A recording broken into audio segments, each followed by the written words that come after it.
Bonjour à tous et bienvenue à ce webinaire consacré à la transformation digitale évidemment que nous connaissons, une transformation sans précédent, transformation des organisations aussi également, avec ce chat qui nous rappelle que la nature n'est pas si loin et qu'elle peut nous rattraper à tout moment, une transformation que nous connaissons. On le dit, bonjour au minou, donc si j'ai bien compris. En effet, la crise que nous traversons ouvre d'innombrables perspectives sans qu'on puisse en définir encore les limites ou les contours, puisque c'est infini, on le sait.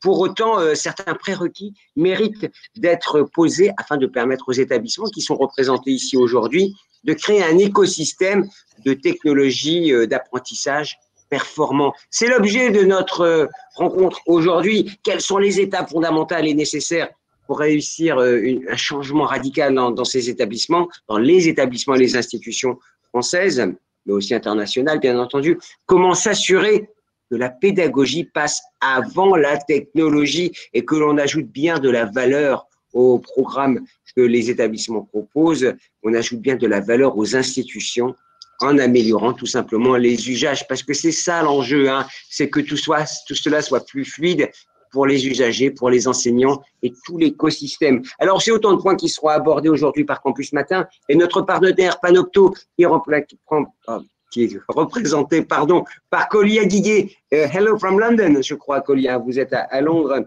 Panopto qui est leader sur le marché de la plateforme vidéo, si je ne m'abuse, conçue pour l'éducation. Comment dirais-je, une belle trentaine d'universités mondiales vous font déjà confiance et qui permet en gros d'enregistrer les cours. Mais vous nous en direz plus tout à l'heure, hein, Colia. Et à vos côtés, Colia, Diana Griffoulière, Head of Digital Learning à l'EPF. Est-ce que je l'ai bien dit avec le bon accent? Très bien, c'est parfait. Très bien, very good. EPF, c'est une école d'ingénieurs qui se trouve à Sceaux, si j'ai bonne mémoire. 3 campus à Sceaux, à Montpellier et à Troyes. Voilà.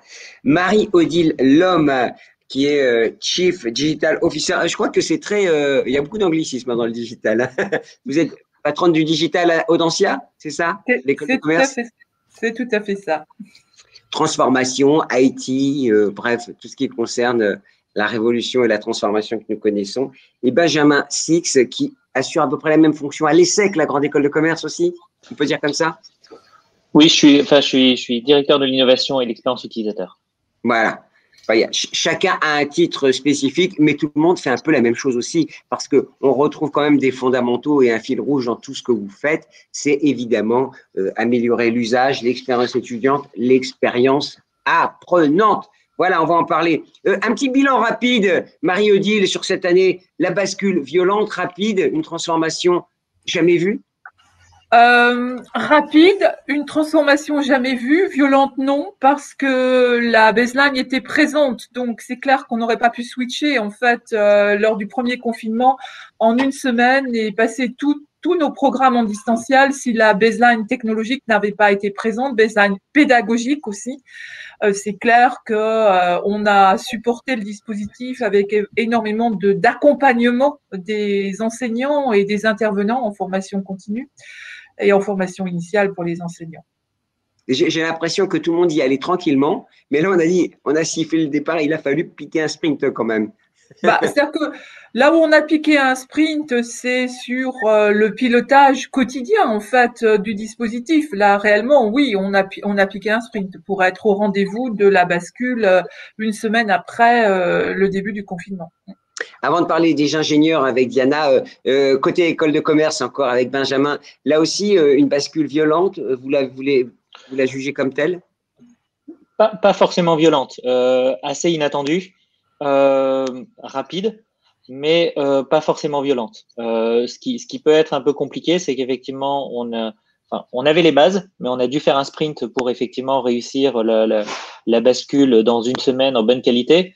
Et ce qui était un sprint au début est en train de devenir un marathon, ce qui effectivement nous pousse à réfléchir un peu. Et on a eu quelques autres phases de sprint, en particulier pour la rentrée de septembre, pour arriver à la transformer. On en a encore maintenant avec des retours des étudiants et surtout une partie d'incertitude, mais on a succédé ces sprints-là qui sont pas tôt sur la partie technologique, qui sont beaucoup sur la partie accompagnement et comment est-ce qu'on va réussir cette partie accompagnement. Mais ce ce qui nous garde le sourire au visage, c'est que tous ces sprints-là, en fait, c'est autant de choses qu'on accumule et qu'on va garder pour ensuite et qui va nous permettre de pouvoir accélérer des transformations qu'on imaginait lentes et qui, au final, se sont retrouvées plus rapides que dans nos rêves les plus fous. Alors, Jean Romer me dit pas trop d'anglicisme, merci. A smile on your face, j'allais dire, eh ben, je le retire tout de suite. Benjamin, est-ce que c'est une réussite quand même? Vous considérez avoir réussi le pari et relevé le défi? Oui, en tout cas, on a arrêté aucun cours, on n'a perdu aucun étudiant ni en formation continue. On a réussi effectivement à refaire des bascules et on a créé surtout et avant tout des dizaines de milliers d'heures d'expérience pour nos professeurs sur lesquels on va pouvoir rebondir ensuite pour pouvoir transformer leur pédagogie. Donc oui, c'est une réussite. Alors Diana, vous avez vu, on a parlé des écoles de commerce, hein, oui, sont des ingénieurs. Donc, comment dirais-je, est-ce que, même question pour vous, est-ce que ça a été rapide, violent? Est-ce que ça a été facile? Et c'est une réussite ou pas, selon vous? Le Covid a forcé un changement brusque et d'urgence vers l'apprentissage en ligne. Mais nous aussi, comme les écoles de commerce, on a mis en place rapidement des stratégies pour basculer 100% en ligne. La formation d'enseignantes, les outils, on a mis en place des nouveaux outils que peut-être avant on n'avait pas envisagé, mais ça a été, je dirais, bien ressenti pour les corps enseignantes. Ça a été un processus d'adaptation. Mais on accompagne toujours aux enseignantes sur la nouvelle technologie pour bien l'intégrer de façon intelligente dans la pédagogie. Donc, je pense que c'est une réussite parce que cette période nous a permis de réfléchir sur l'efficacité des anciennes méthodes pédagogiques d'apprentissage pour mieux gérer la crise. Et je pense que ça va rester. L'intégration des numériques, les avantages de l'utilisation des numériques pour favoriser les processus d'enseignement et d'apprentissage. Juste une question pour vous trois, parce que, évidemment, moi j'ai à la maison quelqu'un qui se sert de tous ces… Après, on passera la parole à Colia. Est-ce qu'on regarde, on suit ses cours à distance sur une tablette, sur son device, son ordinateur, ou je me souviens que la CDFI, hein, qui rassemble toutes les écoles d'ingénieurs, avait dit qu'il y en a beaucoup qui regardent sur leur téléphone et ça pose un problème d'adaptation et un problème économique à la fois de forfait. Question, comment les étudiants, quels usages ils ont? Benjamin, Marie-Odile, Diana? Benjamin?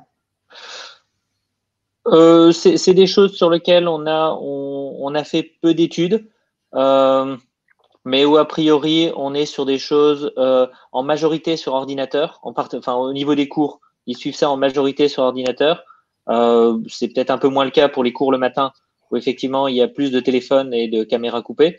Mais en tout cas, majoritairement sur la partie ordinateur. Et ce qu'on voit, c'est effectivement au niveau de la durée, de plus en plus sur ordinateur pour essayer d'avoir effectivement un rythme, enfin en tout cas de se mettre dans une posture de travail qu'on n'a pas forcément immédiatement avec le téléphone.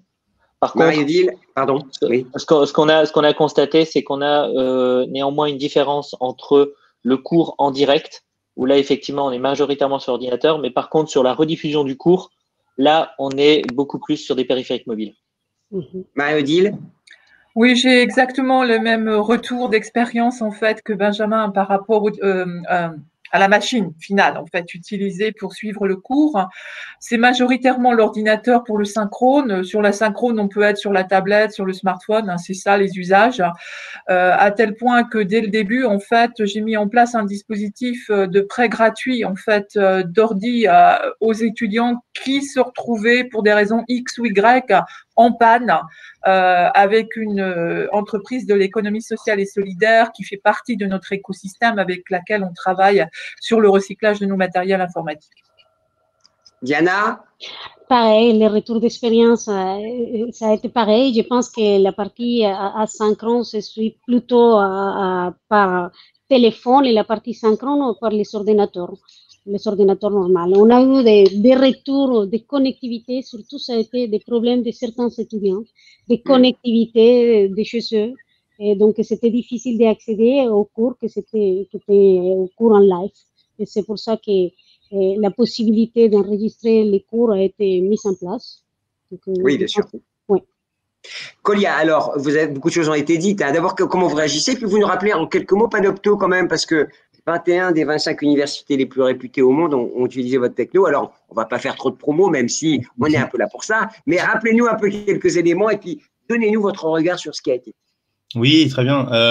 Juste deux précisions. Donc, ce n'est pas une petite trentaine d'universités, c'est plus de 1000 universités à travers le monde maintenant qui font confiance à Panopto. Et on est maintenant à 23 sur 25 des top universités ou les universités les plus réputées au monde qui font confiance à Panopto. Donc, dans quel dispositif ils font confiance à Panopto? À la base de la plateforme Panopto répond vraiment à ce besoin de pouvoir gérer son patrimoine vidéo pour une université. Donc, et la deuxième partie, c'est de pouvoir donc diffuser et enregistrer ce contenu vidéo. Donc, vous pouvez imaginer l'année dernière que le flux de trafic ou le flux de l'augmentation en popularité qu'a eu Panopto. Et j'ai envie de dire, bon, ça a mis beaucoup d'équipes, on va dire, pédagogiques, informatiques, audiovisuelles. Donc, on fait appel à Panopto pour répondre à ces besoins-là. Je pense que pour revenir sur l'autre point d'un bilan un peu général sur ce que j'ai remarqué, c'est que maintenant, la compétition entre universités est non seulement basée, ou n'est plus forcément basée sur la géographie ou la location géographique des étudiants, mais bientôt aussi sur l'offre digitale que ces universités-là ont la possibilité de mettre en avant. Et donc, ça devient un peu une course. Et donc nous, on en bénéficie forcément à Panopto, mais c'est vraiment une tendance que j'ai remarquée à travers le monde. Alors, on a une question qui arrive et qui remet en cause complètement notre conférence. Mais c'est quoi un écosystème digital? Alors, je vais y répondre en 2 minutes, parce que c'est en fait créer les conditions pour accompagner cette transformation qui est digitale, évidemment, vis-à-vis des prospects, des clients, des partenaires, des étudiants, toutes les parties prenantes, évidemment, qui pourraient être mis en relation avec ce nouvel enjeu qu'est le numérique au sein des établissements. Vous me corrigez, évidemment, si je me trompe complètement. Est-ce qu'il y a un retour en arrière possible? D'abord, rapidement, Marie-Odile, Benjamin et Diana. Retour en arrière possible? Non. De toute façon, j'ai tendance à dire toujours juste sur un phénomène d'amplification de quelque chose qui était déjà lancé. Il faut en avoir conscience aussi, et c'est pour ça que tous les uns et les autres, on a été aussi réactifs, voire proactifs. Et juste, les nouvelles générations, de toute façon, ils ne veulent pas revenir en arrière, vos étudiants. C'est ce que j'ai comme indice, c'est-à-dire qu'il y en a même qui ne veulent même pas revenir en cours ou qui ne veulent pas revenir au travail. Ou les situations… Non, mais je pense qu'il faut se garder de généraliser, en fait, et il faut surtout se garder de dire le digital peut tout. Dans nos écoles en particulier, que ce soit les écoles de commerce ou les écoles d'ingénieurs, c'est clair que nos étudiants viennent acheter une certaine expérience d'apprentissage et que cette expérience d'apprentissage repose fondamentalement sur le présentiel. Mais aujourd'hui, c'est l'hybridation qui prime, c'est-à-dire que effectivement nos populations d'apprenants, que ce soit en formation initiale ou en formation continue, viennent chercher cette hybridation, et c'est ce que Kolia mettait en évidence par rapport à la compétition, et ce qui aujourd'hui en fait nous distingue quelque part les uns des autres par rapport à notre offre. Benjamin, pareil, sur votre ressenti sur ce retour en arrière possible ou pas d'ailleurs?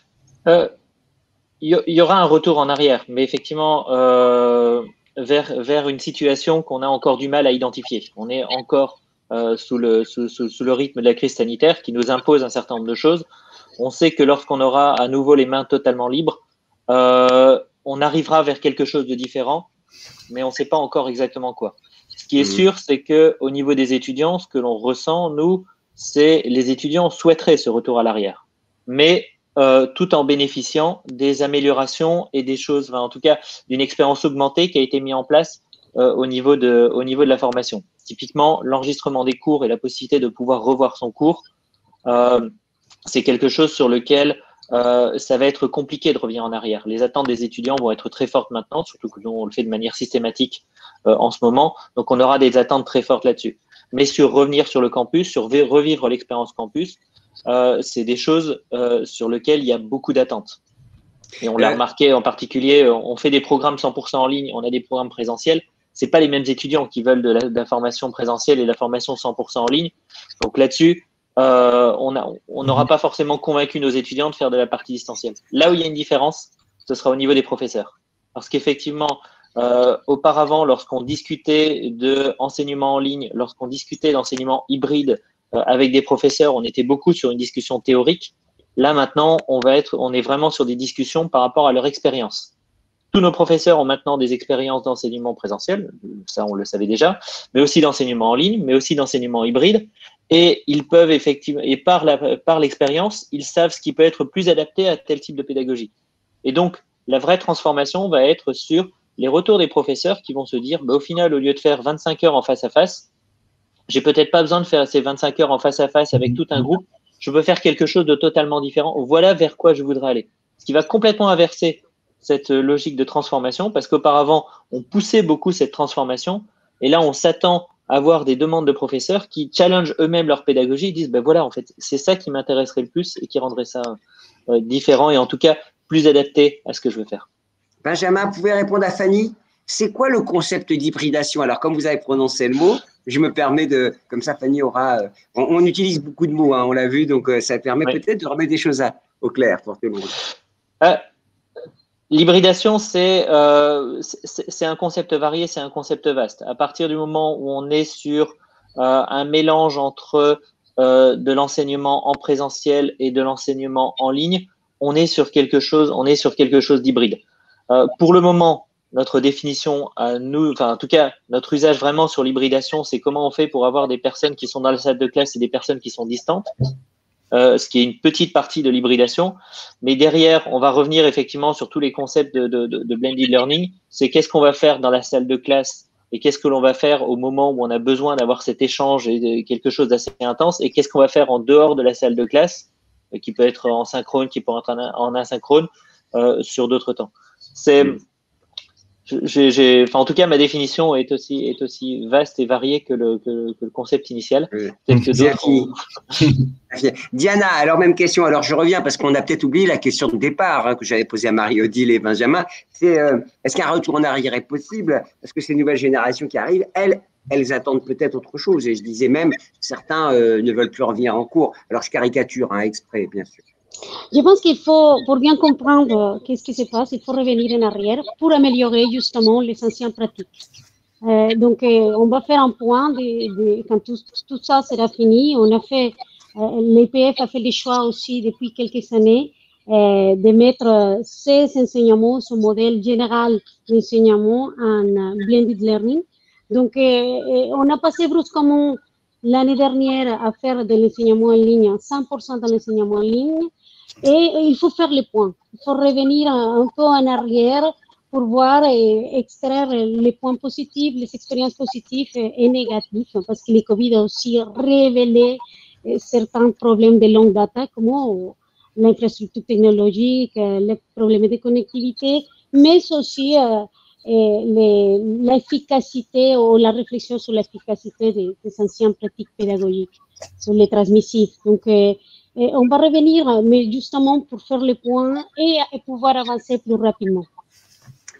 Kolia, je peux vous poser la question aussi, l'hybridation, from your point of view, depuis Londres, et puis surtout votre vision transversale, qu'est-ce que ça recouvre au fond? Alors c'est tellement vaste, j'imagine il nous faudrait 3 heures pour… Oui, encore une fois, je peux que parler d'un contexte général, hein. Je suis pas on va dire soldat sur le terrain pour voir comment les choses se déroulent, mais de mon expérience, c'est les universités qui ont le plus ou le meilleur succès ou le moins de panique sont les universités qui ont réussi à travailler avec l'effort du digital et pas simplement essayer de refaire du présentiel en digital ou en distanciel, pas faire du présentiel en distanciel. Donc, à travailler avec les forces du digital et forcément, ça passe par remettre en question un peu les différentes méthodes pour apprendre, que ce soit la classe inversée, les méthodes d'apprentissage en mode asynchrone ou encore, si on va aller un peu plus loin, c'est vraiment personnaliser l'expérience d'apprenant en apprenant. Donc, on n'apprend pas tous de la même manière. Donc, comment on peut utiliser le digital pour être sûr que chacun peut apprendre un peu à sa manière et de la meilleure du meilleur moyen possible. Donc, je pense que ça a été un tremplin pour pouvoir remettre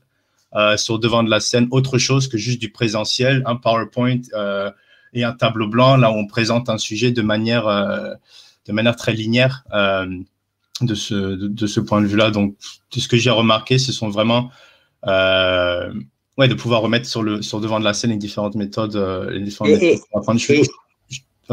Vas-y, Colia, tu voulais ajouter quelque chose? Je voulais juste revenir sur la question de Fabrice Barbier qui a mis une question sur le chat, donc Panopto versus Moodle. Donc, juste pour revenir sur la question de Fabrice, donc Panopto s'intègre dans Moodle. Donc, Moodle est un LMS, donc un endroit pour poser, pour déposer tout le contenu, on va dire éducationnel, donc que ce soit texte, image, etc., donc du contenu de cours. Mais Panopto permet d'intégrer donc l'élément vidéo à la plateforme Moodle d'une manière ergonomique. Donc, ça permet de rajouter, pour revenir un peu même sur le point sur les différentes méthodes pour apprendre, on peut rajouter de la classe inversée, on peut donner des devoirs aux étudiants pour qu'ils puissent répondre en vidéo, on peut donner des moyens faciles à l'enseignant de créer du contenu asynchrone via la vidéo, Panopto et cette intégration dans Moodle. Donc, ça répond un peu à deux problèmes différents. On n'est pas du tout concurrents, on est justement des solutions on va dire qui marchent ensemble pour bonifier ça. Oui, c'est vrai que Panopto s'intègre à tous les systèmes déjà préexistants, on a oublié de le dire. J'ai retenu, Colia, vous avez dit quelque chose de très important. C'est que quand on aura en plus de l'IA, une couche intelligence artificielle dessus, l'hybridation, ce sera finalement à la main de chacun qui pourra évidemment profiter et des ressources et des stocks disponibles et d'un accompagnement. Marie-Odile, je vous vois réagir, vous pouvez commenter. C'est aussi ça. Avec votre micro, Marie-Odile. Oui, non, mais non, c'est pas à vos propos, Gilbert, que je réagis, je suis totalement en phase. Non, c'est que je voulais voir passer une question dans le chat sur la façon dont on comptabilise la partie online dans le service des enseignants. Donc voilà, c'est ça qui me fait réagir. Alors, oui, c'est ça, Benjamin. C'est la question de Fanny, c'est ça? Oui, moi je peux répondre à la manière dont on le traite en fait. Ce qu'il faut savoir, c'est que nous, on est déjà depuis un moment en fait sur le système des ECTS pour effectivement comptabiliser effectivement l'activité des enseignants. Et donc ce découpage, si je puis dire, entre le cours online et le cours présentiel et le mix des deux, puisque là, on est majoritairement pour nos premières années qui sont revenus sur du cours hybride où le prof est dans la salle avec une partie des étudiants et le reste des étudiants à distance. Ça change rien en fait à la comptabilisation du temps des enseignants, même s'il reste, il ne faut pas se voiler la face, un sujet qui est celui effectivement de la manière dont le prof travaille en fait pour préparer ses formats en fait qui sont des formats distanciels. Ça reste un sujet. Non, mais en plus, il y a un sujet, parce que c'est très important ce que nous dit Fanny, parce qu'on voit bien que le schéma, la charge de travail, le plan de charge dont on parle, c'est comme ça qu'on dit dans les écoles, le plan de charge, il doit un peu se modifier parce que les profs, quand ils répondent à un mail le soir, le week-end, parce qu'ils sont sollicités maintenant sur des amplitudes beaucoup plus vastes, et ça posera des questions de changement. Mais c'est un autre sujet. Comment organiser sa structure avec l'hybridation et le digital? Permettez-moi de revenir à notre sujet de départ. Colia, vous êtes d'accord qu'on recentre un peu le débat, parce qu'il y a tellement, c'est infini. Moi, j'aimerais savoir comment on assemble des technologies tout en gardant une vision pédagogique et donner de la cohérence. Marie-Odile, c'est compliqué parce que tout le monde arrive avec sa bonne idée. Je mets une couche d'IA, je mets une couche de distanciel, je mets une couche de vidéo. Donc, comment on assure de la cohérence et comment on s'assure que ce soit une expérience apprenante? Ça, ce qu'il faut, c'est absolument au niveau de l'organisation, en fait, un dispositif qui soit le garant de cette cohérence. Clairement, chez nous, le dispositif pour la partie, je dirais, solution technologique d'apprentissage repose sur moi et mes équipes. Et la deuxième dimension qui assure effectivement cette cohérence d'ensemble, c'est la partie développement pédagogique. Donc, on est dans un dispositif organisationnel où mon équipe, sur ces sujets donc de solutions digitales d'apprentissage, travaille de manière transverse et étroite. Bon, on a une gouvernance globale, un process end-to-end, etc., avec la partie Learning and Quality Development, c'est-à-dire la partie développement pédagogique. C'est indispensable, hein. Ah, c'est fondamental. Si on n'a pas ça, je veux dire, bon, bah, comme vous le dites, hein, Gilbert, tout le monde a des bonnes idées, tout le monde a des envies. Nos enseignants, évidemment, sont des gens qui sont en prise avec la réalité et l'offre, et donc ils vont venir tester telle chose, telle chose, telle chose, telle chose.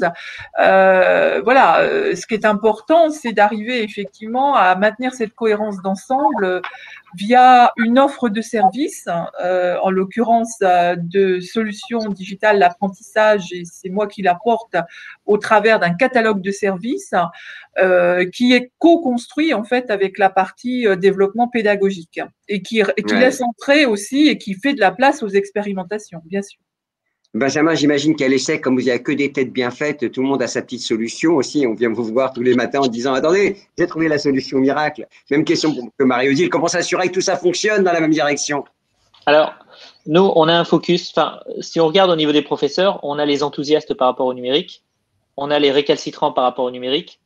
C'est deux publics qu'on essaie d'adresser en tant que challenger, mais le moins possible. Notre cœur de cible, c'est les professeurs qui, effectivement, qui sont la vaste majorité, qui ne sont pas, enfin en tout cas, qu'il va falloir chercher et qui vont en tout cas mettre en place des pédagogies par rapport à ce qu'on peut proposer et qui vont surtout revenir avec nous avec des problématiques très précises, enfin en tout cas très pratiques et pas des choses, des contraintes insolubles ou des technologies ou des propositions qui arrivent de manière très régulière.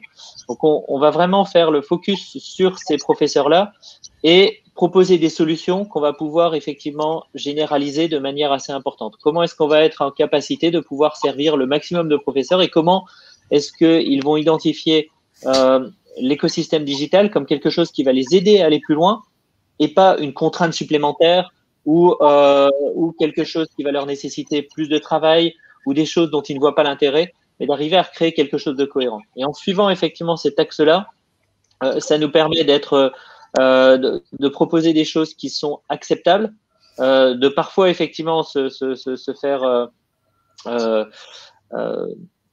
tacler sur certaines choses où on a voulu être trop ambitieux ou alors où on était en dehors du sujet. Et au final, ça nous permet à côté de pouvoir convaincre les récalcitrants, parce qu'au final, les seuls qui arrivent à les convaincre, c'est leurs pairs, les professeurs, en leur disant mais en fait ça marche.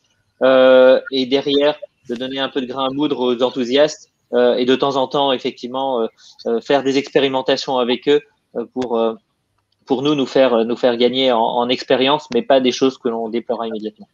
Est-ce que ça vient de vous? Ça vient des profs? Vous avez des enseignants, des étudiants, pardon. Quel est le circuit en fait de proposition de valeur sur la techno ou sur l'usage? C'est en règle générale, ça dépend. Au démarrage, c'est toujours avec des professeurs et on essaie d'identifier les quelques bons professeurs. Quand on arrive dans une phase de déploiement généralisé, ce qui est assez intéressant, c'est d'utiliser l'étudiant en tant que promoteur. Cher professeur, le professeur un tel fait telle chose, pourquoi vous ne le faites pas? Ça, c'est le meilleur atout, c'est la meilleure arme qu'on a pour pouvoir faire du déploiement. C'est quand c'est les pairs. Diana, pareil, même question. Pour vous, comment on s'assure de la cohérence de tous les outils? Alors, chez les ingénieurs, il y a toujours des gens plus intelligents puisque c'est des techniciens, c'est des experts. C'est pas des techniciens, on forme en compétences scientifiques. Donc, je pense que pour pouvoir créer un système, un écosystème performant, il faut choisir la bonne formule entre la pédagogie et la technologie, qui doit être appropriée et alignée avec les besoins de chaque institution. Il doit être adapté, mais c'est l'intention pédagogique qui va tracer les chemins. Donc, il faut parler de la pédagogie avant la technologie, même si on est conscient que les technologies peuvent aider l'enseignant dans son réflexion pédagogique. On a constaté pendant cette période aussi d'enseignement à distance que l'éducation en ligne ne s'improvise pas et à quel point le numérique peut créer ces liens, favoriser l'interaction, créer les liens sociaux, et favoriser le travail collaboratif à distance. Donc, après, le numérique a une importance assez forte dans l'intégration de la pédagogie, mais la pédagogie doit être mise au centre de n'importe quel dispositif numérique, dans n'importe quel contexte. Aujourd'hui, on est avec la situation de Covid, mais après, on aura passé tout ça et on va retourner, mais le numérique va rester important. Il faut définir les objectifs centrés sur l'apprentissage et la réussite des étudiants pour pouvoir bien développer une stratégie d'implémentation du numérique. Et il y a des écoles que l'on fait déjà et que peut-être c'est plus facile pour les écoles qui avaient avant le Covid, avaient déjà implémenté certaines technologies que pour les écoles qui justement vont commencer ces chemins. Mais le Covid, clairement, a mis un éclairage sur l'importance de la technologie parce que c'était nécessaire. Kolia, quand on a un produit comme le vôtre, c'est la simplicité qui permet d'emporter l'adhésion de tous. Et je crois que c'est une contrainte. Quand on fait adhérer les enseignants, et les étudiants peut-être sont parfois plus curieux en tout cas, mais la simplicité, l'ergonomie, elle doit être totale et importante pour les nouvelles technologies qu'on essaie d'implanter. Oui, absolument. Et c'est d'ailleurs l'un des retours principaux ou l'une des questions principales que j'ai quand je fais mes démonstrations. C'est voilà, des fois, j'ai l'impression que cet élément-là est trop compliqué pour un prof. Oui, c'est bien adapté à un prof. Donc, il y a toujours cette anticipation à comment les profs ou comment les utilisateurs vont pouvoir recevoir cet outil. Et forcément, ça va passer à travers non seulement la simplicité de l'outil, mais comment on a formé nos enseignants et comment on a déployé cette solution. Donc, nous, pour vous dire la vérité, en moyenne, un client Panopto, il arrive à 100% d'utilisation sur son corps enseignant qu'après la 3e année. Donc, vous pouvez imaginer que ça met du temps. Déploiement, et je rejoins un peu ce que Benjamin disait aussi, que voilà, ça passe par la promotion donc des étudiants qui vont peut-être dire, voilà, il y a quelque chose qu'on fait dans une salle de classe qui peut être efficace dans d'autres. Je voulais revenir sur ce point-là en disant aussi que dans le milieu technologique, on dit toujours il y a 3 étapes nécessaires au changement et dans cet ordre-là d'importance, donc c'est les personnes, les processus et la technologie qui vient en dernier. Donc forcément, ça recueille le besoin des personnes donc, qui vont utiliser ces outils-là, donc en l'occurrence les étudiants, les enseignants, mais aussi les personnes qui vont mettre en place ces outils-là, donc les services pédagogiques, audiovisuels, informatiques, etc. Et ensuite, les processus, donc comment ces personnes-là vont l'utiliser. Et c'est seulement derrière qu'on peut pouvoir vraiment choisir la bonne solution qui est adéquate dans les processus et avec les personnes avec lesquelles on travaille. Donc, oui, effectivement, c'est un peu comme un tableau Excel. Quand on découvre Excel, on sait faire un tableau. Après, on découvre qu'il y a des formules. Après, on découvre qu'on peut faire des constructions. On découvre, et c'est comme ça. Alors, 3 ans, c'est une sacrée période. Cela dit, Marie-Odile, Benjamin, Diana, quand vos professeurs s'approprient les éléments, la technologie, il faut une sorte de couche minimum pour pratiquer et pour s'en servir. Et est-ce que ça prend du temps? Et ma question plus précisément, est-ce qu'il faut accompagner? De quelle manière? Parce que là, on parle de change également au niveau des organisations. Marie-Odile? Oui, tout à fait. Alors, Benjamin a commencé à répondre tout à l'heure. En fait, on est vraiment face à une population, en fait, qui se répartit avec, on a les enthousiastes, ce que j'appelle moi mes ambassadeurs, en fait, ceux qui tirent le truc, côté enseignant, et puis on a la masse du milieu, et puis on a les très, très, très réticents. Et effectivement. Il y en a encore? Mais il y en a encore, bien sûr qu'il y en a encore. Pourquoi? Parce que la question fondamentale derrière cette adoption en fait des solutions d'apprentissage digital, c'est le changement de posture de l'enseignant. Avec le numérique, l'enseignant est amené en fait à re-questionner en fait sa pratique parce qu'il faut qu'il passe d'une posture de transmission de savoir, de connaissances, d'expérience, d'expertise à une posture d'animation, parce que le numérique, c'est de l'animation. C'est ça, en fait, le grand bénéfice du numérique. Et donc, comment on fait?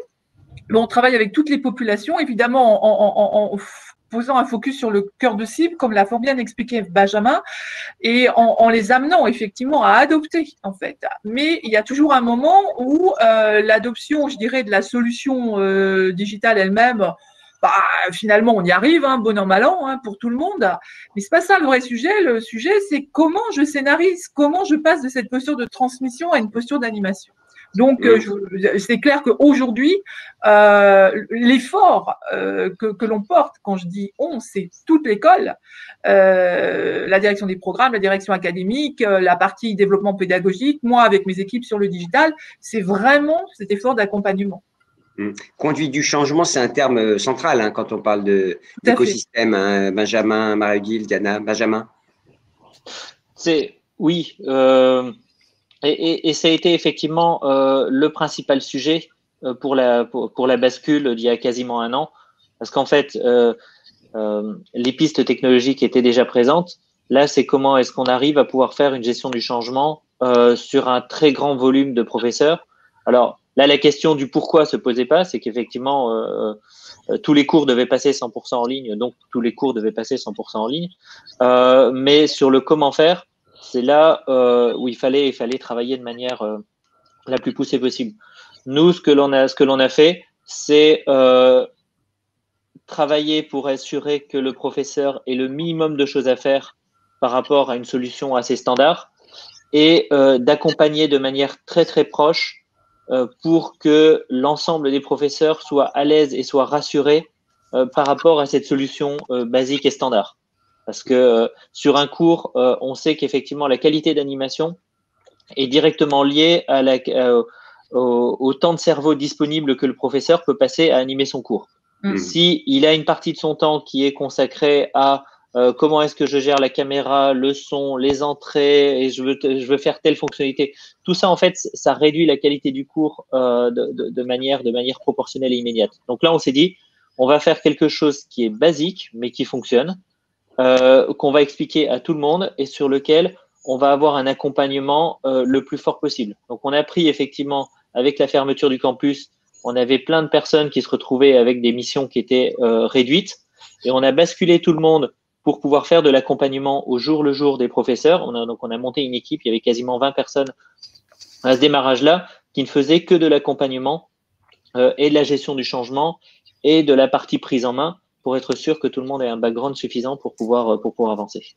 J'en profite d'ailleurs pour remercier Claire, parce que si on parle aujourd'hui de manière fluide, et moi je suis complètement dédié à vous, c'est parce qu'elle est derrière et qu'elle s'occupe de tout et qu'elle supervise. C'est ça aussi l'accompagnement, Benjamin, c'est s'assurer que le prof, il est 100% de cerveau disponible pour les personnes qui sont devant lui ou derrière l'écran. Diana, même question, est-ce qu'on a la conduite du changement, ça a été un élément, un pilier au sein de l'EPF? Oui, bien sûr, pour bien conduire ces changements et s'adapter, c'est très important, comme l'a dit Benjamin, d'accompagner et de former au numérique. Donc, les enseignants et collaborateurs ne peuvent pas du jour au lendemain de devenir pro de numérique. Donc, pour savoir utiliser la technologie et favoriser l'apprentissage, il faut former, et il faut accompagner. Donc, nous aussi, pendant la crise, on a fait un accompagnement très proche des enseignantes. On a deux types d'enseignantes, d'enseignantes vacataires et d'enseignantes permanentes. Donc, ça a été un challenge pour nous parce que les enseignants permanents, on le voit tous les jours, mais les enseignants vacataires sont des industriels. C'était un peu plus compliqué, mais c'était un défi. On a fait un accompagnement avec des enseignants qui ne sont pas toujours dans l'école. Et on a développé des stratégies pour arriver à convaincre à ce type d'enseignants qui sont plus loin, entre guillemets, des enseignants qu'on rencontre tous les jours. Donc, la formation est très, très importante. On a aussi eu échangé avec les étudiants. Il ne faut pas oublier que les étudiants sont là. Donc, et comment ça se passe dans un cours en ligne? Qu'est-ce que vous êtes ressenti dans ces cours en ligne? La journée est très chargée ou pas?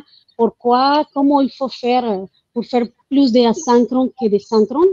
Pour pas faire des classes virtuelles toute la journée, parce que être sur l'écran 8 heures sur 8 heures dans 24 heures, c'est très, très, très lourd pour un étudiant. Donc, tout ce type de choses, il faut tenir en compte pour arriver à trouver la bonne formule entre ce qu'on veut et la réussite de l'étudiant et ce qu'on a à la main. On se rendait compte qu'il faut préparer, il faut bien anticiper avec l'enseignement en ligne. Donc, il y a pas mal d'expériences intéressantes, enrichissantes et très inspirantes pour l'avenir. Et d'ailleurs, beaucoup de patrons d'universités ou de grandes écoles me disaient, moi, je regarde ce qui se passe chez Amazon, chez Cdiscount, chez Orange en termes de satisfaction et d'usage et d'expérience Colia. Je crois que c'est le cœur de la machine. Si on ne parle pas d'expérience étudiante et d'expérience apprenante, c'est qu'on n'a pas compris qu'est-ce que ça veut dire bâtir son écosystème digital. Exact. Juste pour revenir sur le point qu'on a mentionné, donc, et peut-être sans faire trop de pub Panopto, mais je peux que parler des sujets que je connais forcément.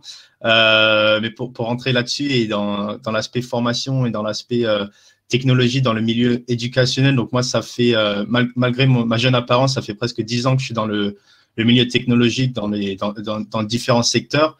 Et c'est vrai qu'il y a quand même une approche bien différente dans le milieu éducationnel que dans des grandes compagnies. Et ça, je l'ai appris, j'ai dû l'apprendre très rapidement. Mais heureusement, je pense que j'ai l'expérience de Panopto qui a été créée par une université, pour une université, met en avant en fait tout ce qu'on a dit, tout ce que Diana, Benjamin ou Marie ont pu dire sur la facilité d'utilisation, l'adoption des professeurs, le retour d'étudiants, etc. Donc oui, effectivement, pouvoir mettre en avant les forces digitales, mais dans un contexte vraiment très particulier, et les forces de Panopto, je pense, vont avec ça. Donc, alors, bâtir un écosystème digital, je le disais avec Colia, c'est évidemment revenir à la source, à la base, l'expérience. Benjamin, dans votre titre, il y a le mot expérience, si j'ai bonne mémoire. Oui. Alors, moi, au début, alors il y a un an, je disais l'expérience étudiante, ça veut dire quoi? Et au fond, maintenant, on sait ce que ça veut dire. Parce que quand on les a retrouvés, on s'est dit, l'expérience, c'est quand ils vivent quelque chose. Précisez-nous, qu'est-ce que doit recouvrir pour les établissements d'enseignement supérieur l'expérience étudiante, l'expérience apprenante qui est le cœur de la machine? Alors, le rôle d'une école ou d'une université, c'est d'aider un étudiant à se transformer et en particulier en testant des choses, en expérimentant, en échouant parfois, le tout dans un environnement qui est complètement protégé et qui va lui permettre justement de pouvoir acquérir énormément d'expérience, en tout cas d'acquérir des compétences, du savoir-faire et d'arriver à construire sa voie. Mais c'est vraiment de construire cet endroit où pendant un certain temps, il va pouvoir tester des choses, il va pouvoir échouer sans impact réellement sur sa vie. On parle beaucoup de justement toute cette partie, on a le droit à l'échec. Dans la réalité, le seul endroit où on a le droit à l'échec sans que ça ait des conséquences importantes, ça reste dans une école, dans une université, parce qu'on rend ça possible. Et donc, toute la partie d'expérience étudiante, c'est pendant le temps qu'il va passer avec nous, comment il va pouvoir expérimenter au maximum, comment il va pouvoir se construire, comment il va pouvoir saisir les bonnes opportunités et éviter d'en perdre. Moi, ma vision sur cette partie expérience étudiante, c'est comment faire en sorte qu'il soit en capacité de ne pas rater des opportunités car elles ne seraient pas suffisamment visibles, parce qu'elles ne seraient pas suffisamment accessibles, parce que pour des raisons techniques, il ne pourrait pas accéder et il passerait à côté de tout ce qu'on peut lui offrir. Marie-Odile? Oui, je suis tout à fait d'accord avec ce que vient de dire Benjamin. Je pense que c'est vraiment un essentiel et c'est vraiment cette capacité qu'on doit avoir effectivement à offrir toutes les opportunités en fait d'appréhension, de prise de connaissance, de prise de compétences. Alors, ce qui est important aussi, c'est que une de nos raisons d'être, c'est de les préparer en fait, et donc à ce qu'ils vont utiliser dans leur vie professionnelle. Et ça, c'est très important parce qu'aujourd'hui, en fait, un de nos étudiants en école de commerce qui ne saurait pas, par exemple, il se forme en finance et n'utilise pas de fintech, on a un problème.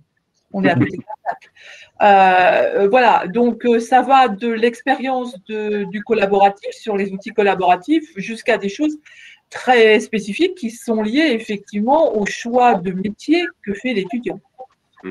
Diana, même question pour vous. Comment vous avez transformé ou appliqué ce concept d'expérience? Je pense que je suis d'accord avec Benjamin et Marie-Odile. Je pense que l'expérience étudiante Et pour la comprendre bien, il faut en premier lieu comprendre la notion de parcours d'expérience des étudiants. Donc, une fois qu'on a compris comment l'étudiant peut réussir, il faut l'aider. Il faut développer des moyens pour que ça se passe bien, pour que l'expérience de l'étudiant, même si elle fait des échecs, comme a dit Benjamin, soit enrichissante. Donc, pour transformer cette expérience, je voudrais ajouter une chose qu'on n'a pas dit, le rôle du numérique est très important. Parce qu'aujourd'hui, on voit comment l'intégration de la technologie peut aider aux enseignants plus à identifier les étudiants qui sont en risque par l'intelligence artificielle, pour analyser l'apprentissage de l'étudiant pendant son parcours et permet de suivre ses parcours et d'identifier, permet aussi d'agir plus rapidement pour adapter, par exemple, le contenu ou le parcours d'un cours que finalement l'étudiant devra réussir à son temps et à son rythme. Donc, c'est important de souligner comment la technologie peut nous aider dans cette partie que c'est parfois difficile. Question pour tout le monde, évidemment, bâtir, construire, imaginer, ça coûte de l'argent. Est-ce que, alors, Colia a les yeux qui pétillent, hein, parce qu'évidemment, investir, ça veut dire évidemment faire appel à des prestataires, mais est-ce que nous sommes dans une phase d'investissement massif? Est-ce que nous sommes dans une phase d'investissement tout court ou est-ce qu'il faudra encore plus investir à l'avenir? Marie-Odile, Benjamin, Diana. Marie-Odile, vous commencez? Oui, eh bien, écoutez, en ce qui nous concerne, on est dans une phase d'investissement massif. Clairement, c'est vraiment quelque chose de très important, amplifié bien évidemment par notre plan stratégique 2021-2025. Donc voilà, j'ai la chance, le bonheur d'avoir un budget conséquent. Ouais. On peut au moins un pourcentage, qu'est-ce que ça représente je représente 10% du chiffre d'affaires de l'école. Bah dis donc. Benjamin. Enfin, vu le monde d'où je viens, ça n'a rien d'étonnant, quoi. Moi, je viens d'un monde où nos sujets technologiques représentent un ratio normal, c'est 12% du chiffre d'affaires. Donc à 10%, moi, je suis effectivement confortable, mais pas du tout atypique. D'accord. Bon, bah, Benjamin, vous êtes confort, vous aussi? Oui, effectivement, on est en phase d'investissement. Nous, on a particulièrement investi l'été passé pour pouvoir préparer la rentrée et surtout pour pouvoir prévoir l'atterrissage. Donc, on a dû effectivement permettre à l'ensemble de nos salles de cours sur nos 4 campus de pouvoir faire de l'enseignement hybride, donc avec des étudiants sur le campus et des étudiants à distance. Donc, on a investi plus de 2 millions d'euros pour en tout cas refaire l'ensemble des salles. Ce qui effectivement est un investissement à la fois pour la crise, mais aussi un investissement qui va nous être utile pour la transformation derrière. Là, on a la possibilité de pouvoir enregistrer n'importe quel de nos cours ou n'importe quelle partie d'une séquence de nos cours. On a la possibilité de pouvoir faire venir des étudiants qui ont des problèmes de visa et qui avant raté les premières semaines de cours. Bah là, ce sera effectivement des choses qui seront résolues après. Donc, on a investi pour la transformation de l'institution et on va continuer à le faire parce qu'effectivement, les impacts et les avantages sont vite visibles, y compris par notre direction financière. C'est des quick wins, comme on dit, pour reprendre la remarque qu'il ne faut pas trop d'anglicisme. Diana, est-ce que vous aussi, vous êtes la grande gagnante des patrons de service? Oui, tout à fait. Je suis assez d'accord. Nous avons fait un grand investissement ce dernier été aussi. On a équipé pas mal de salles, autour de 35 des salles de cours pour faire des formations en hybride, en commodal ou 100% en ligne. Ces équipements ont des équipements très haute qualité, avec des micros, d'intelligence artificielle, etc. Et je pense que c'est un investissement pour l'avenir, pour la transformation qu'on est en train de faire.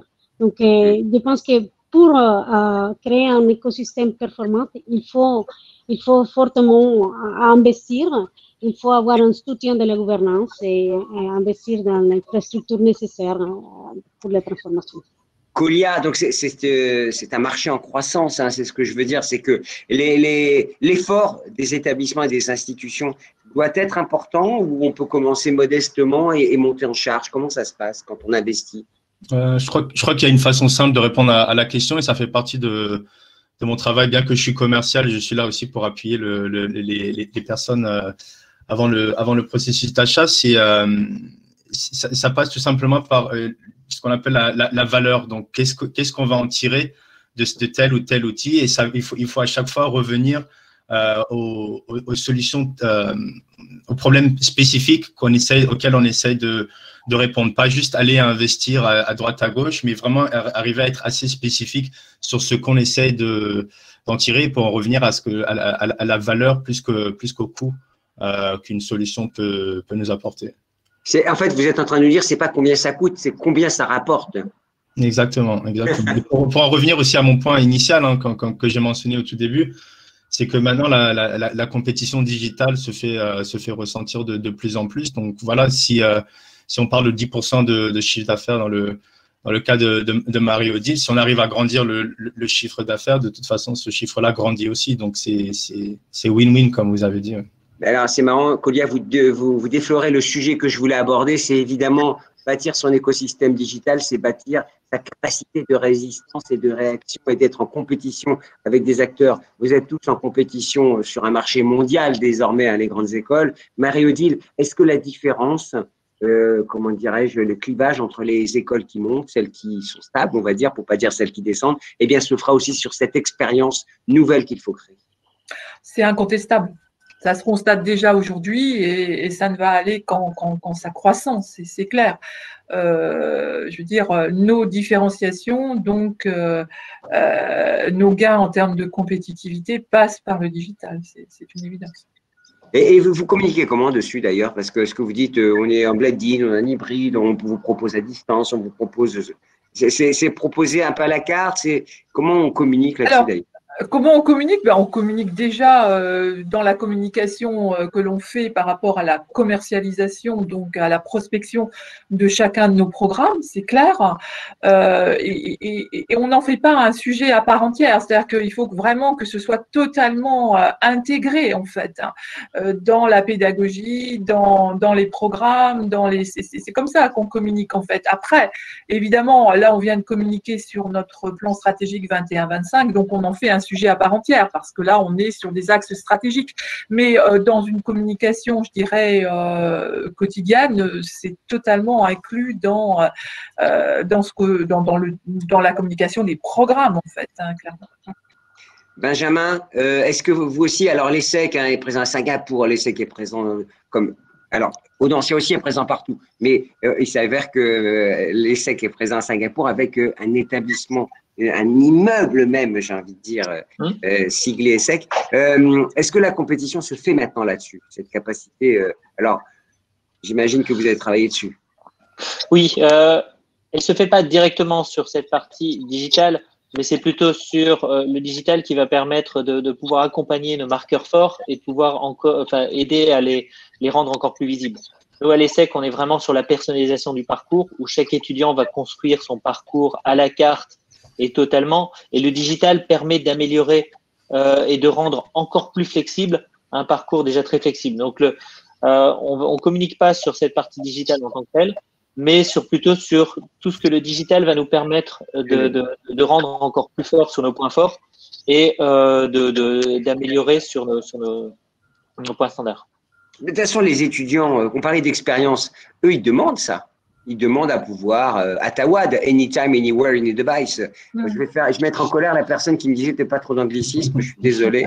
Mais c'est ça, quoi. Il faut que ce soit intégré dans le discours, en fait. Oui, c'est effectivement ce que demandent beaucoup les étudiants sur nos programmes présentiels, c'est aussi beaucoup la partie présentielle. Cette partie de Atawad est quelque chose qui va être dans le futur où effectivement on commence à travailler sur quelle sera en tout cas notre proposition en lien avec les demandes dans le futur. Mais pour le moment, ça reste quelque chose d'assez compliqué à cerner parce que nos étudiants de programme présentiel, ce qu'ils veulent, c'est revenir sur le présentiel, c'est avoir cette expérience campus complète, c'est avoir la vie associative, c'est avoir la sérendipité qui leur permet de pouvoir rencontrer différentes personnes. C'est pas d'arriver sur une université 100% en ligne. Oui, je crois que c'est le service associé. C'est pouvoir revisionner les cours, c'est pouvoir évidemment avoir du Wi-Fi partout, pouvoir avoir des connexions, des pairs pouvoir échanger de pair à pair, des groupes de travail, des chats. Voilà. C'est là effectivement où il y aura des choses très différentes. Mais il semble assez évident que pour un certain nombre de demandes où auparavant on demandait à l'étudiant de se rendre dans tel bureau à tel moment, c'est des choses qui vont être impossibles. Pendant un an, on a pu gérer effectivement totalement les programmes des étudiants sans que pour des questions administratives, ils aient à se déplacer. Ça va être compliqué derrière de leur redemander. Pendant un an, on a proposé des enregistrements de cours qui leur permettaient, tout en vérifiant les absences, de pouvoir revoir certains moments, de pouvoir reconsulter, de pouvoir retravailler. On ne reviendra pas en arrière sur ces éléments-là. Mais oui, là où on va atterrir directement, ça reste effectivement quelque chose de différent. Et ce sera, à mon avis, aussi quelque chose qui sera un nouveau marqueur différenciant entre les institutions. Parce qu'on n'arrivera pas tous au même endroit. Oui, on précise avant de passer la parole à Diana que, évidemment, dans l'organisation elle-même, que ce soit les contrats d'apprentissage, que ce soit les conventions de stage, que ce soit tout l'aspect administratif, évidemment, on ne fera pas la queue au secrétariat, on ne fera plus la queue et c'est vrai que le diplôme sera donné sur la blockchain. C'est aussi ça, hein, bâtir son écosystème digital, c'est proposer tous ces services qui simplifient la vie. Diana, pareil pour vous et cette compétition, entre écoles d'ingénieurs, elle se fait aussi là-dessus? Bien sûr, et pour rester compétitive, on devra adapter son écosystème ou son modèle et son organisation en fonction de l'évolution digitale globale, comme on évoquait Benjamin et Mario Dil. Donc, comme Colia aussi l'avait évoqué, il faut que l'offre de digital soit plus puissante pour adapter aussi les formations, les contenus, les nouvelles méthodes pédagogiques à l'offre digitale à l'international. Il faut comprendre que l'internalisation est un projet qui doit intégrer un ensemble d'activités, comme a évoqué Benjamin, la vie associative, la relation avec les entreprises, mais avec la digitale et l'intégration du numérique, ça sera, je pense, que plus réussi, parce qu'on aura plus on sera plus capable d'identifier, de pouvoir arriver avec plus de précision, avec des retours qui sont plus précis et détaillés sur les contextes, sur ce qui se passe en ce moment. Donc, je pense que c'est très important pour rester compétitif d'adapter son écosystème à cette évolution digitale. Colia, vous avez une vision transversale, comme je le disais au début, et vous êtes en Angleterre, mais vous avez aussi un regard sur les autres établissements. Est-ce qu'on est bon en France? Parce que Diana, Benjamin et Mario, ils sont excellents, il n'y a pas de problème, mais globalement… C'est très dur pour moi de répondre à cette question parce que je ne sais pas… il faudra que tu donnes des noms, oui. Je peux que savoir ce qui se fait avec Panopto et c'est dur pour moi de savoir ce qui se fait avec d'autres outils. Donc, bien sûr, on n'est pas les seuls à faire ce qu'on fait. Donc, c'est dur pour moi de répondre à cette question. Le seul truc que je peux dire, c'est que l'utilisation de Panopto est vraiment diverse et variée d'institution en institution. Donc, par exemple, il y en a qui vont vraiment travailler sur cette expérience asynchrone et utiliser Panopto plus pour faire des petites capsules vidéo au sein de Moodle, ou d'autres universités qui ont équipé des grands amphis avec vraiment, on va dire, sans faire de promotion à Extron, Matrox ou Epiphan, qui ont des boîtiers, vraiment des boîtiers entreprises dans des salles, dans des amphithéâtres, et ils vont utiliser Panopto pour pouvoir retransmettre ce cours-là en live sur une plateforme LMS ou directement dans Panopto. Donc, c'est dur de répondre à la question. Je pense que la réponse est plus basée sur ce que disait Benjamin, c'est que les universités ont réussi à travailler avec leurs forces et pas tout le monde a répondu à la question de la même manière. Il y en a qui ont été mieux dans l'hybridation, il y en a qui ont été mieux pour s'adapter à des nouvelles méthodes pour apprendre comme les méthodes asynchrones. Donc voilà. Moi, je dis qu'on est bon. Voilà. De toute façon, écoutez, ça ne mange pas de pain de le dire. Hein, parce qu'après tout, on n'a pas à voir. Entre nos grandes écoles, elles se défendent très bien. Et nos universités, elles sont elles aussi en mouvement. Et on leur souhaite de faire face, justement, notamment aux situations diverses et variées qu'elles rencontrent. Est-ce qu'on peut répondre aux petites questions? Ça fait 1 heure qu'on est ensemble. Ça passe vite, hein, vous avez vu. Et quand ça passe vite, ça veut dire que c'est intéressant. Tout simplement. Alors, quel impact sur l'évaluation? Je ne comprends pas bien la question. L'évaluation, quelqu'un comprend mieux que moi? Marie-Odile, Oui. Je pense que la question, et puis Jean Romer pourra nous repréciser, concerne effectivement la manière dont on évalue en fait les cours en distanciel et en particulier la manière dont on évalue en situation d'examen. Je pense que c'est ça le sujet. Je ne sais pas si je suis à côté. En tout cas, je peux répondre par rapport à cette dimension-là. C'est ça. Donc, en disant qu'effectivement, c'est un de nos chantiers actuels sur lesquels on travaille énormément. Parce que, bon, je pense que, comme tout le monde ici peut s'en douter, on a constaté que les évaluations, en particulier en situation d'examen à distance, ne donnaient pas forcément fondamentalement le même résultat globalement que l'examen en présentiel. Donc, de toute façon, tout ça, on a une traçabilité et on suit ça de manière permanente, et donc on est en train de travailler justement pour garantir que voilà, on est sur des modalités d'évaluation qui sont totalement similaires, même si le dispositif n'est pas le même. Déjà, une première chose. Alors, ça suppose, là, pour le coup, de tous y travailler ensemble. C'est-à-dire que c'est évidemment pas la partie technologique de l'affaire qui va solutionner la problématique de l'égalité ou l'équité de l'évaluation, suivant qu'on soit en présentiel ou en distanciel.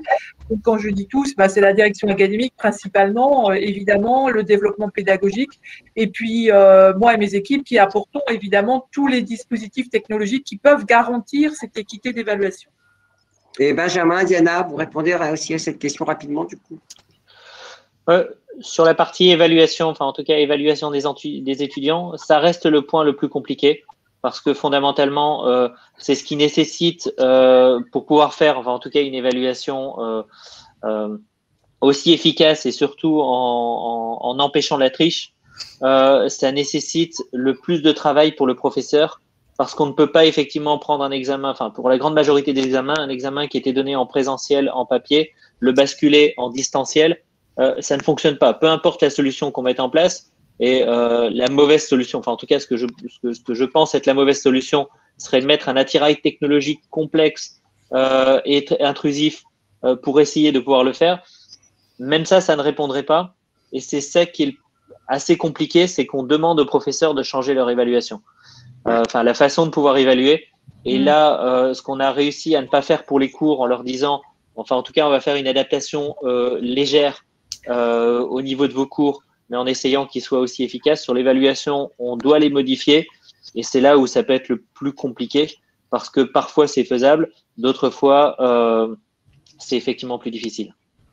Diana, même question. Dans notre cas, pareil aussi, l'évaluation, les points sensibles. Nous avons choisi les contrôles continus pour cette période et les examens, quand il y a des examens, on essaye de pouvoir le faire dans les meilleures conditions qui se passent à distance, mais aussi en présentiel. On a mis un point sur les étudiants qui sont en difficulté pour mieux les accompagner. Mais je pense que l'évaluation, on a besoin encore de continuer de travailler. Je pense qu'il y a une crainte énorme sur la triche. Mais je pense que les cours ou les évaluations, c'est pas seulement de pouvoir identifier les étudiants qui font des triches, sinon pouvoir justement transformer l'évaluation en un outil d'apprentissage. Que l'évaluation sert aussi à l'apprentissage de l'étudiant. Elle peut identifier ses erreurs par l'évaluation pour un bon feedback, par exemple, dans son évaluation, même si ce n'est pas une évaluation formative. Donc, pour cela, j'évoque aussi en ce moment l'aide de la technologie et du numérique. Pour pouvoir créer des évaluations, on ne peut pas répondre dans un cours où on a plus de 100 étudiants, on ne peut pas faire un feedback individualisé. mais plutôt identifier des petits groupes d'étudiantes avec les mêmes problèmes de compréhension ou d'apprentissage pour pouvoir envoyer un message. Là, c'est où la technologie et récemment l'intelligence artificielle joue un rôle très, très important. Kolia, filmer les étudiants, c'est aussi, moi je vois parfois les expérimentations, c'est une solution aussi, non? Oui, oui. Et d'ailleurs, on avait, avant la période de Covid, c'était déjà quelque chose qui était utilisé, mais vous imaginez bien avec la période de Covid, donc ça, c'est vraiment un cas d'utilisation qui est vraiment monté en flèche avec Panopto, qui est ce fameux devoir vidéo. Donc donner la capacité à un élève de créer une petite capsule vidéo sur un sujet où il peut présenter et l'enseignant peut ensuite, de manière très privée et de manière très sécurisée, aller regarder cette vidéo et donner une note à ce devoir-là. On répond aux questions. Jérôme Tanguy qui veut répondre. Comment gérer l'infobésité? Alors, c'est quand on a trop d'infos. Et les téraoctets. Alors, ça, c'est plutôt une histoire de mémoire. Hein. J'imagine que derrière, on a toujours un problème de stockage. C'est bien ça? Non, on n'a pas de sujet à ce niveau-là. On est quasiment partout dans le cloud. Donc, voilà. Moi, j'ai aujourd'hui dans mon architecture très peu de solutions hébergées et plutôt côté solutions métiers des directions support, des RH, DAF, etc., mais pas sur la partie enseignement. Benjamin? Sur infobésité, on a beaucoup travaillé justement au niveau des étudiants pour s'assurer que sur leur expérience en ligne, ce soit facile de pouvoir retrouver l'information. Et donc, beaucoup travaillé sur la partie moteur de recherche, beaucoup travaillé sur la partie indexation pour faire en sorte que malgré effectivement l'augmentation des contenus en ligne qu'ils ont pu avoir avec cette période-là, ils ne se retrouvent pas submergés et ils puissent effectivement naviguer. Sur la partie stockage, on est effectivement majoritairement sur des plateformes en cloud, donc c'est pas tant un problème d'espace disque.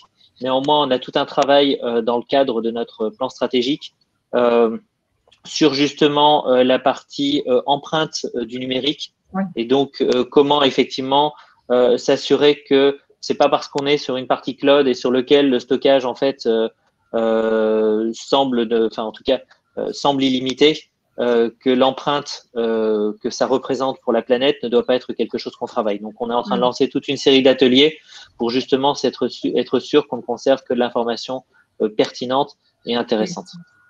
Oui, c'est vrai qu'on n'en parle pas, hein, mais la consommation électrique, l'impact écologique, ça n'a pas l'air, mais c'est important.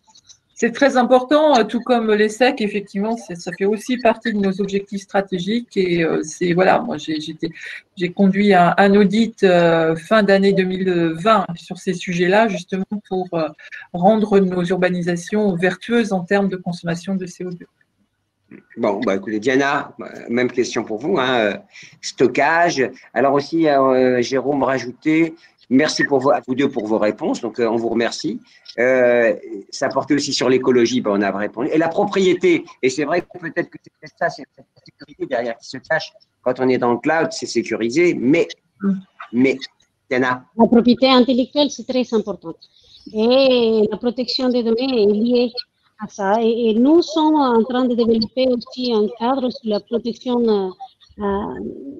de la protection intellectuelle alignée avec la vision de l'école.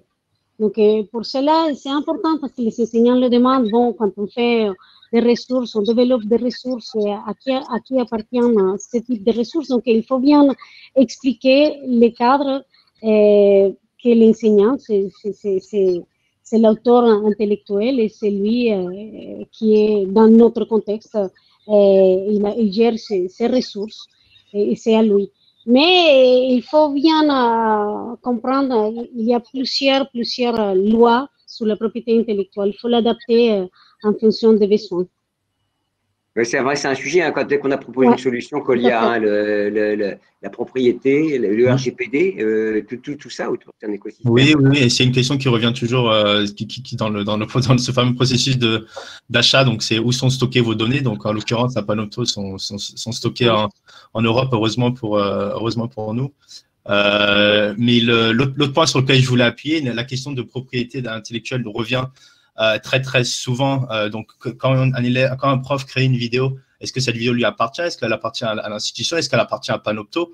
Donc, en l'occurrence, pour Panopto, elle appartient à l'institution, sauf si les profs ont envie et après, c'est à l'école vraiment de mettre leur propre politique en place, soit faire signer un bout de papier aux différents enseignants. Mais l'autre point sur lequel j'ai envie d'appuyer, en fait, c'est que Panopto, en fait, travaille dans ce sens-là, ou dans le sens où les vidéos ne sont pas mises publiquement sur une plateforme telle que YouTube, etc., où directement vos vidéos vont avoir Google, vos vidéos vont appartenir à Google la minute où elles arrivent dans une plateforme telle que YouTube. On arrive à sécuriser justement ce patrimoine vidéo pour qu'il appartient à l'école de manière sécurisée, pour que personne d'autre, que les personnes intentionnées arrivent à avoir ce contenu-là. Ouais, on répond aux questions. Pardon, qui veut aller? Juste sur cette partie, propriété intellectuelle, prendre l'exemple, nous, pour les enregistrements de cours. Donc, effectivement, on a pris très tôt l'année passée la décision d'enregistrer et de rendre disponible l'ensemble des enregistrements de cours aux étudiants qui l'avaient fait. Ce qui était nécessaire avec les étudiants qui étaient rentrés dans leur pays, donc qui étaient sur d'autres fuseaux horaires, donc on était obligé de le faire. Et là, Panopto nous a aidé justement à pouvoir mettre en place une politique très simple qui est le professeur, par défaut, l'enregistrement est fait, mais le professeur peut l'arrêter quand il le souhaite. Il peut le supprimer ou restreindre l'accès quand il le veut. La vidéo n'est pas téléchargée, n'est pas téléchargeable. Seuls les étudiants qui ont suivi le cours ont accès à la vidéo. Et au bout d'une certaine période, la vidéo est supprimée. Et donc, on en fait uniquement quelque chose de rediffusion. Et on a eu des retours qui étaient, au niveau des professeurs, qui étaient plutôt bons sur le trimestre, en tout cas sur le troisième trimestre de l'année académique précédente. On a relancé cette dynamique-là pour la rentrée. Et là, l'adhésion des professeurs était quasiment à 80, on est à 98% des professeurs qui acceptent les enregistrements et les rediffusent auprès des étudiants, parce qu'on a mis quelque chose qui était vraiment gagnant-gagnant pour tout le monde et sur lequel on n'a pas voulu reprendre la vidéo pour la réutiliser ou permettre que les étudiants la téléchargent et puissent la distribuer par ailleurs. Donc, grâce à la plateforme, on a fait quelque chose d'assez simple et qui a permis d'être diffusé de manière très large et avec très peu de réserve des professeurs. Allez, on répond aux questions. Ça va faire 1h15 qu'on est ensemble. Vos écosystèmes respectifs sont-ils également à destination des futurs étudiants? Eh bien, oui, on parle de ceux qui sont dedans, autour de l'école.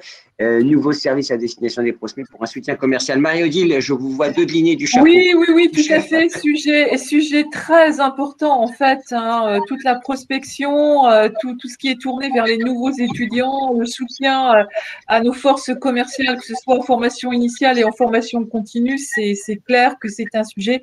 Je démarre un projet pluriannuel sur ces sujets-là, pour arriver à optimiser nos architectures, nos process métiers, et voilà, donc à rassembler l'ensemble des briques existantes pour véritablement aboutir à la marketplace Audencia. Voilà. Marketplace, le mot est lâché. Benjamin, on a une marketplace. Yana? Là-dessus, on a effectivement beaucoup travaillé, parce qu'effectivement, le fait qu'il n'y ait plus de salon ou le fait de ne pas pouvoir accueillir les étudiants sur le campus, ça a très fortement changé le travail des équipes de recrutement. On a beaucoup travaillé sur justement pouvoir utiliser ce que l'on mettait en place sur les cours pour pouvoir être utilisé sur la partie recrutement et permettre effectivement aux étudiants prospects de pouvoir se rendre compte de l'expérience qu'ils pourraient avoir. Alors, c'était particulièrement vrai pour la rentrée précédente. Dans le cas où l'épidémie ne serait pas passée, elle n'était pas passée, et leur faire rendre compte de ce que l'ESSEC mettait en place pour pouvoir effectivement les accueillir et quelle serait leur expérience dans ce cadre-là.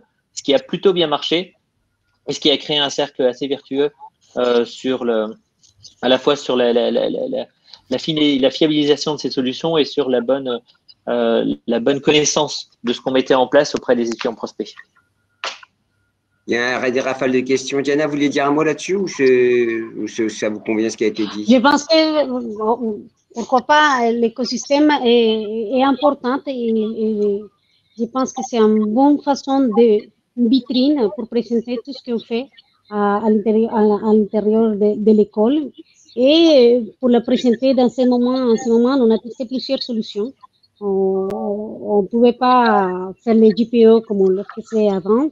Donc, on a testé plusieurs solutions et maintenant, on est sur une solution plus pratique, plus simple, c'est de rencontrer en direct les étudiants qui vont rentrer à l'école et de s'appuyer sur de nouvelles technologies pour présenter l'école de façon… Vous avez des solutions, Colia, pour faire un peu la promo, fait partie du dispositif Panopto? Comment ça, la promo, parce que là, on parle de promo, on parle de service commercial, on parle de l'écosystème digital et c'est aussi aller chercher les nouveaux clients, hein, évidemment. Est-ce que ça peut être une vitrine? Ça peut, et c'est un cas d'usage qu'on voit, que je vois récemment, que je ne voyais pas du tout avant, c'est de pouvoir rendre donc public cette fameuse page d'accueil de Panopto et pouvoir, parce qu'on, comme disait Benjamin, donc on restreint l'accès seulement aux personnes qui sont inscrites à des cours spécifiques, mais on peut aussi aller, par exemple, donner l'accès public à certaines vidéos promotionnelles. Donc, pas beaucoup d'institutions le font pour le moment, mais c'est une possibilité dans Panopto de rendre public cette page d'accueil Panopto avec toutes les vidéos publiques de l'institution pour d'information. Au lieu de les mettre sur YouTube, on peut aller les mettre sur Panopto, tout simplement. Alors, peut-on imaginer un jour, quelqu'un va répondre, hein, peut-on imaginer un jour une vente à la découpe de telles ressources pour des étudiants, pour d'autres établissements? Qui a compris la question? Je veux bien tenter une réponse.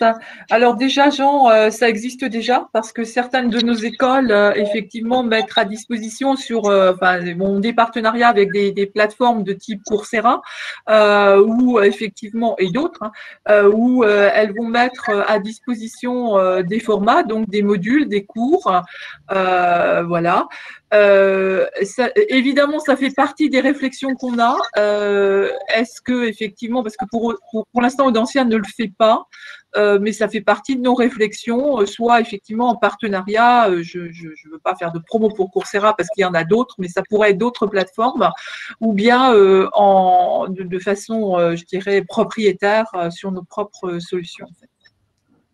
Nous, dans notre cas, on n'envisage pas de faire de la découpe pour la vente externe, mais plutôt pour profiter, mutualiser les ressources de façon interne. C'est-à-dire que, comme on a mis en place la pédagogie hybride depuis plusieurs années, les enseignants scénarisent leurs cours avec des modules qui sont scénarisés et qui peuvent s'intégrer ou se suivre indépendamment des autres.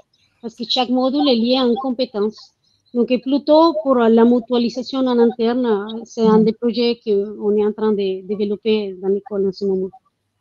Alors, vous avez mentionné un investissement technique sur l'équipement en présentiel. Avez-vous investi pour un écosystème distanciel? Là aussi, Mathias nous a posé une question et je suis sûr que Maraoudi l'a compris, ou Benjamin, ou Diana.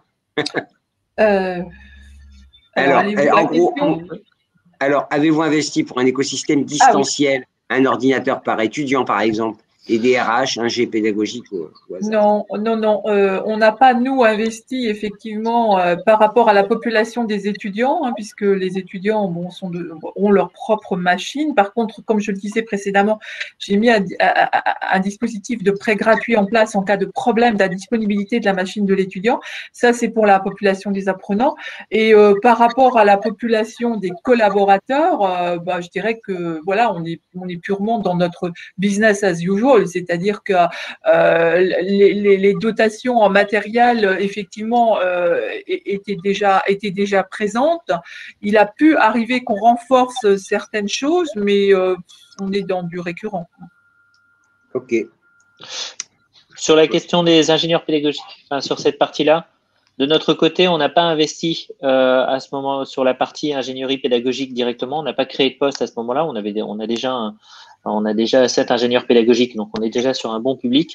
On a beaucoup travaillé sur comment faire en sorte, pendant cette période, d'arriver à réserver les ingénieurs pédagogiques sur des choses de haut niveau et d'arriver à créer une équipe de complément qui pouvait répondre sur de la prise en main, sur des questions assez simples. Donc, d'augmenter artificiellement notre équipe en faisant monter sur un certain nombre de compétences plus basiques d'autres personnes de l'institution et arriver dans ce cas-là à pouvoir gérer l'afflux de demande pendant cette phase de crise. Parfait. Colia, Fabrice Barbier, un internaute qui disait merci bien cordialement. Est-ce qu'on dit merci à nos intervenants qui ont été passionnants, hein, comme toujours, à chaque fois qu'on organise un webinaire ensemble? Oui, je tiens à dire merci à tout le monde, les participants et les intervenants, bien sûr. C'est toujours intéressant pour moi de gagner cette perspective. Comme je l'ai dit, je ne suis pas sur le terrain, donc c'est aussi très bien pour moi d'assister à ce débat en tant que spectateur et participant. Donc voilà, je remercie tout le monde qui a pris le temps d'être avec nous ce matin. Diana, Benjamin, Marie-Odile, vous êtes les bienvenus sur Campus Matin. Marie-Odile a une longueur d'avance puisqu'on a fait un plateau ensemble, une interview qu'on peut retrouver sur Campus Matin. Elle avait joué le jeu avec moi. Je la remercie d'ailleurs. Hein. C'était il y a quelques temps, mais on avait déjà pu élaborer et évoquer tous ces sujets. Benjamin, vous serez mon prochain invité avec Diana, hein, bien entendu, avec plaisir.